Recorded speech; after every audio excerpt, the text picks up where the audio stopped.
పూర్వకి స్వాగతం. A manual to self సూచనలు లేదా సమాచారాన్ని అందించే స్వీయ శోధన సాధనం. సామాన్యంగా స్టోరీ లిజనింగ్ అంటే ఇప్పుడు యాక్చువల్‌గా మనం ఈ సృష్టి ఎలా ఏర్పడింది? ఈ సృష్టి ఎలా జరిగింది? ఏంటి? ఇదంతా ఒక స్టోరీ. ఇక్కడ నోబడీ హాస్ సీన్. బట్ కొంతమంది మేము పర్సీవ్ చేసాం అని క్లెయిమ్ చేస్తారు. సో, పర్సీవ్ చేసిన వాళ్ళు ఒక స్టోరీ రూపంలో చెప్తారు. ఇలా ఇలా జరిగింది, ఇలా జరిగిందని. సో, ఏం చెప్పినా మనకి అది అనుభవపూర్వకంగా తెలియదు కాబట్టి స్టోరీ అని అంటున్నా. ఆ స్టోరీకి మన మైండ్ ఏం రెస్పాండ్ అవుతుంది అనేది చాలా ఇంపార్టెంటు. మన స్టోరీ కరెక్టా? తప్పా? అనే మీమాంసలో పడుతూ ఉంటాం. కానీ మన మైండ్ ఏ రెస్పాండ్ ఏమవుతోంది అనేది కూడా గమనించాలి. సో, సపోజు ఈ సృష్టి క్రమం మొత్తం అంతా ఇలా ఇలా ఉంది, ఇలా ఇలా ఉంది, ఇలా ఉంది, ఇలా ఉంటుంది. ఇది సృష్టి అని ఎక్స్‌ప్లెయిన్ చేసే ఒక ఫ్రేమ్ వర్క్ ఉందనుకుందాం. ఒక థియరీ ఉందనుకుందాం. మోడల్ అది. ఓ రకంగా చెప్పాలంటే ఓ నమూనా. ఆ నమూనా గురించి కథ వినంగానే మైండ్ రెస్పాండ్ ఏం చేస్తుందంటే ఈ నాలుగిట్లో ఓ రకమైన రెస్పాన్స్ వచ్చే ఛాన్స్ ఉంటుంది. ఒకటి ఫెల్ట్ ప్లెజర్. సో, మనం ప్లెజర్ ఫీల్ అవుతాం. ఏదో తెలుసుకున్నట్టుగా, ఒక కొత్త విజ్ఞానం తెలుసుకున్నట్టుగా. ఇక్కడ గమ్మత్తుగా ఆల్రెడీ మీకు మైండ్‌లో ఆల్రెడీ ఈ సృష్టి మీద ఒక నమూనా లోపల ఏర్పడి ఉన్నట్టయితే ఇప్పటికే మీ మెమరీలో, ఇప్పుడు మీకు ఇప్పుడు వింటున్న కొత్తగా విన్న నమూనా ఎంత మీరనుకున్న నమూనాకి టాలీ అవుతుంది? ఎంత దానికి దీనికి సిమిలారిటీస్ ఉన్నాయి అనే దాని మీద మీ ప్లెజర్ ఆధారపడుతుంది. సో, డిస్సిమిలారిటీస్ ఎక్కువుంటే ప్లెజరు అది డిస్‌ప్లెజర్ కింద కూడా మారుతుంది. సో, ప్లెజర్ స్టేట్ ఒకటి జరిగే ఛాన్స్ ఉంటది. నెక్స్ట్ ఎక్స్‌ప్లోరింగ్ ఇట్ అనే స్టేట్‌లో రావచ్చు. రెస్పాన్స్ ఆఫ్ మైండ్ ఎక్స్‌ప్లోరింగ్ స్టేట్‌లో వెళ్ళొచ్చు. ఈ ఎక్స్‌ప్లోరింగ్ అనేది ఎప్పుడెళ్తుందంటే, నాకు తెలిసింది ఒక నమూనా లేదా నేను విని, చదివి ఏదో అర్థం చేసుకున్నాను. ఇలా ప్రపంచంలో చాలా నమూనాలున్నాయి. యాక్చువల్ అదేమిటనేది నాకు ఎక్స్‌పీరియన్షియల్ రియాలిటీ కాదు. నాకు తెలియదు అనేది సత్యం. నాకు తెలుసు అనుకున్నది నా జ్ఞాపకంలో ఉన్నదని నేను నమ్ముతున్నాను కాబట్టి ఇది కరెక్ట్ అనుకుంటున్నాను అనే విషయం అవగాహనుంటే వాళ్ళు ఈ నమూనాని ఎక్స్‌ప్లోర్ చేస్తారు. ఎక్స్‌ప్లోరింగ్. సో, ఇదిలా ఉంది, ఇలా ఉంది. ఓహ్! ఇలా, ఇలా ఉంది. సో, ఇలా ఉంది కాబట్టి ఇలా, ఇలా జరుగుతోందని మనం అనొచ్చు. ఇలాగా రేషనల్‌గా, లాజికల్‌గా ఎక్స్‌ప్లోర్ జేస్తారు. ఈ ఎక్స్‌ప్లోరింగ్ మైండ్. లేదా to get intensity in spiritual journey. So, ఈ ఆధ్యాత్మిక మార్గంలో ఎక్స్‌ప్లోరింగు నెక్స్ట్ స్టేజ్ ఓ రకంగా చెప్పాలంటే ఇది. సో, ఇంటెన్సిటీ పెరుగుతున్నప్పుడు తీక్షణతొస్తుంది. ఏంటంటే, ఈ ఆధ్యాత్మిక ప్రయాణం చేయాలని, అది ఎక్స్‌పీరియన్షియల్‌గా ఏమిటో తెలుసుకోవాలని, నిజంగా ట్రూత్ ఏమిటో తెలుసుకోవాలని ఆర్ టు గెట్ వాసనాస్. లేదా ఇది చదవటం వల్ల కొన్ని వాసనాస్ డెవలప్ అవ్వచ్చు. వాసనాస్ ఓ రకంగా చెప్పాలంటే విత్తనాలు లాంటివి మాట. సో, విత్తనం పడేసినంత మాత్రాన వెంటనే మొలకెత్తదు. విత్తనం పడేసిన తర్వాత దానికి అనుకూల పరిస్థితులొచ్చినప్పుడది మొలకెత్తుతుంది. సో, ఆ స్టేజ్‌లో దాన్ని వాసనాస్ అనొచ్చనమాట. సో, అలాగా వాసనాస్ రూపంలో లోపలుండిపోవచ్చు. సో, ఒకటేంటయ్యా ప్లెజర్ ఫీల్ అవ్వచ్చు. లేదా డిస్‌ప్లెజర్ ఫీల్ అవ్వచ్చు. లేదా ఎక్స్‌ప్లోర్ చేద్దాం అని ఒక హంచ్ క్రియేట్ అవ్వచ్చు. ఇది బిలీఫ్ కాదు. హంచ్ వేరు, బిలీఫ్ వేరు. దీని గురించి ఫస్ట్ వీడియోలో తెలుసుకున్నాం మనం. అండ్ టు గెట్ ఇంటెన్సిటీ ఈ స్పిరిచ్యువల్ జర్నీ మీద ఇంటెన్సిటీ రావచ్చు. ఎంత అటెంప్ట్ చేస్తావు, ఎంత వరకు ప్రయాణం చేస్తావు అనేది చాలా ఫ్యాక్టర్స్ మీద ఆధారపడుతుంది. సో, నీ యొక్క ప్రొఫౌండ్ ఇంట్రెస్ట్ ఏదుంది అని దాని మీద ఆధారపడుతుంది. సో, వాసనాస్ డెవలప్ అయితే ఆ విత్తనాల కింద ఉంటాయి. తర్వాత పరిస్థితులు ఎప్పుడు అనుకూలమయ్యాయో అప్పుడు నువ్వు ప్రయాణం సాగిస్తావు స్పిరిచ్యువల్ జర్నీ. సో, ఏ స్థితిలో మీకు రెస్పాండ్ అవుతోంది? ఈ మోడల్ గురించి డిస్కషన్ చేసుకుంటున్నప్పుడు అనేది కూడా అబ్జర్వ్ చేస్తూ ఉండండి. సో, ఈ సృష్టి మొత్తాన్ని డిఫరెంట్ ప్లేన్స్‌లో అర్థం చేసుకోవాలి. Different planes.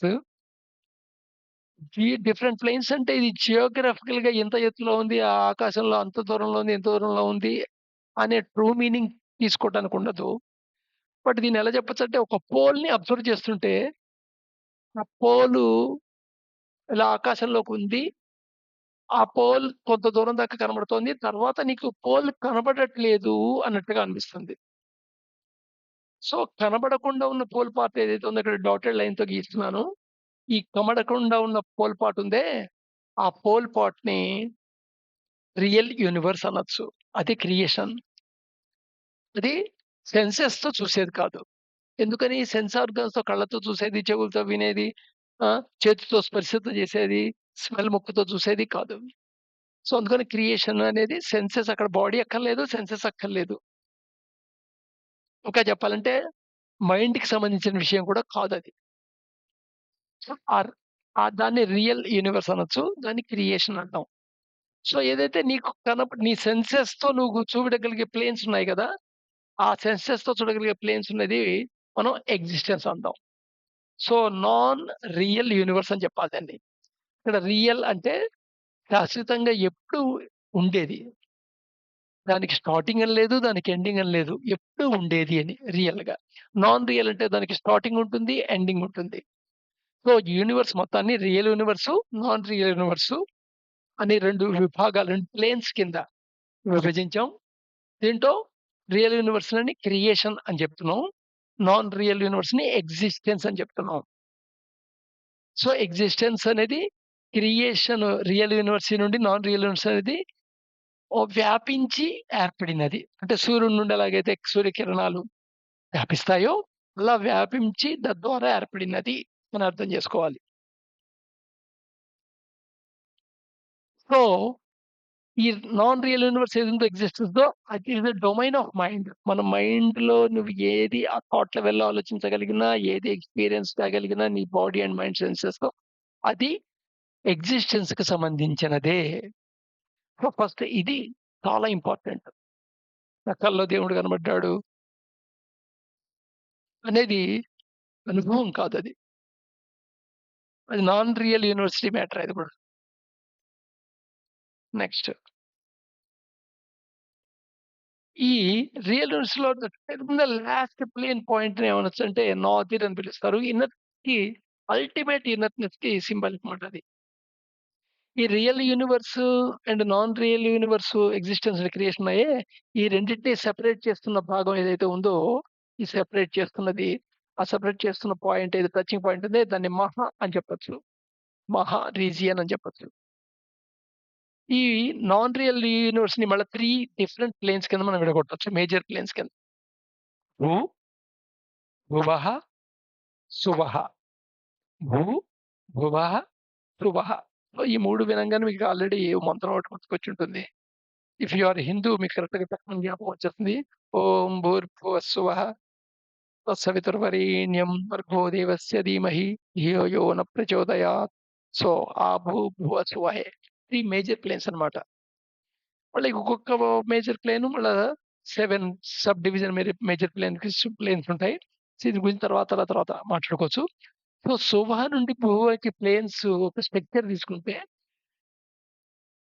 ఫైన్స్ నుండి క్రాస్‌కి జర్నీలా ఉంటుంది. భూ నుండి సువకి జర్నీ ప్లేన్స్‌ని తీసుకుంటే గ్రాస్ నుండి ఫైన్‌కి జర్నీలా ఉంటది. సో, గ్రాస్, ఫైన్ దీనికి ఫిజికల్ ఎగ్జాంపుల్ చెప్పాను కదా! స్ ఐస్ అనేది గ్రాస్ రూపం వాటర్‌కి. వాటర్ రూపంలో ద్రవం కింద ఉంది అంటే అది కొంచెం సటిల్ రూపం. ఆ వాటర్ నీటి బాష్పం కింద ఉంది, ఆవిరి కింద ఉందంటే అది ఫైన్ రూపం. చాలా అలాగమాట.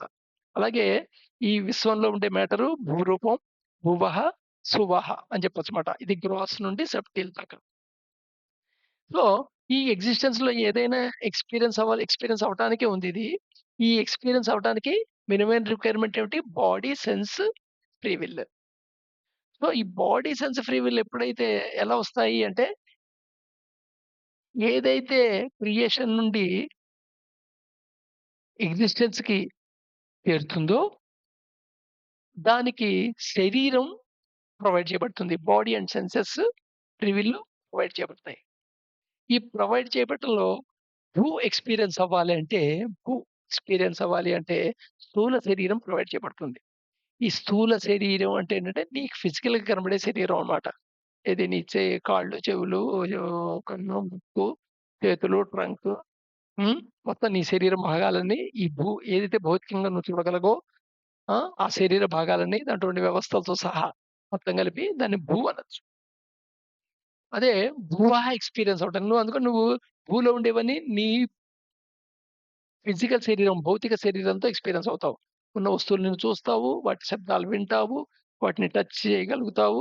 ఆ స్పర్శ జ్ఞానం తెలుస్తుంది. వాటి యొక్క స్మెల్ తెలుస్తుంటుంది ఘ్రాణం ద్వారా. సో, ఈ సెన్సెస్ ద్వారా ఈ బాడీలో ఉండే భాగాల ద్వారా తెలుసుకుంటావు.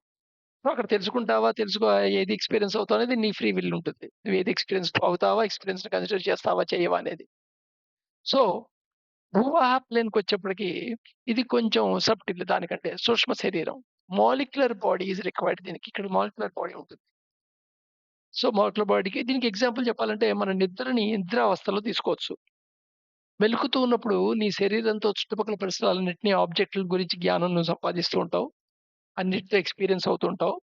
నిద్రపోయిన తర్వాత నీ కళ్ళు, ముక్కు, చెవులు, చర్మం ఏం పని చేయట్లేదనేది నీకు తెలుసు. ఎదురుగుండా ఆబ్జెక్ట్ నువ్వు చూడట్లేదని తెలుసు. కానీ నిద్దట్లో కలగంటావు కదా! కలగన్నప్పుడు మరి చాలా కనబడుతుంది, చాలా వినబడుతుంది, అన్నీ ఉంటాయి గదా! సో, కలలో నువ్వుంటావు, నీ చుట్టుపక్కల ప్రపంచం ఉంటుంది, వస్తువులుంటాయి, ఒక ఈవెంట్ ఏదో జరుగుతూ ఉంటుంది. సో, ఆ టైంలో నువ్వు ఎక్స్‌పీరియన్స్ అవుతున్నది దేని ద్వారా ఎక్స్‌పీరియన్స్ అవుతున్నావంటే, అది మాలిక్యులర్ బాడీ అని చెప్పొచ్చనమాట. True molecular body. అదే డీప్ స్లీప్‌లో నీ ఎక్స్‌పీరియన్స్ ఏమిటి? డీప్ స్లీప్‌లో ఏం ఎక్స్‌పీరియన్సు తెలీదు. ఎందుకంటే, ఆ ఎక్స్‌పీరియన్స్ నీకు మెమరీలోనే ఉండదు. ఎందుకంటే, అది వస్తువుల ఆబ్జెక్ట్ ఒక ఎక్స్‌పీరియన్స్ కాదు కాబట్టి. ఆబ్జెక్టివ్ పర్సెప్షన్ కాదు కాబట్టి. ఒకవేళ అక్కడ ఎక్స్‌పీరియన్స్ అయినా దానికి సంబంధించిన లాంగ్వేజ్ నీ దగ్గర లేదు కాబట్టి, నువ్వు ఫలానా అని చెప్పలేవు. కానీ కేవలం డీప్ స్లీప్‌లో ఆనందంగా ఉంది. మంచి డీప్ స్లీప్ అనుభవించాను. ఫ్రెష్‌గా అయింది. రిఫ్రెష్ అయ్యాను అని చెప్పగలను. సో, ఆ టైంలో something is experiencing but you unable to tell బయటికి చెప్పలేకపోతున్నావే అది సువహ మాట. ఇది ఇక్కడ ఎక్స్‌పీరియన్స్ అవ్వడం నీకు ఎలక్ట్రానిక్ బాడీ ఇవ్వబడుతుంది. అలాగే